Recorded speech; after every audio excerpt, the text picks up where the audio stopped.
जगण्याची आशा या मनाची भाषा, तू न बोलता न ऐकता समजून घेना. स्वप्नांचे रंग मी तुझ्यात दंग, पुरे बाकी काय तुझी जाती संग सिताना.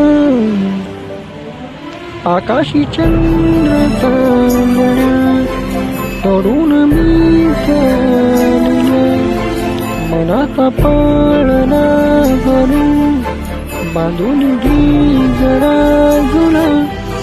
डोळ्यात तूच साजरे सुखाचा स्पर्श तुझा, तुझ्या विना उरे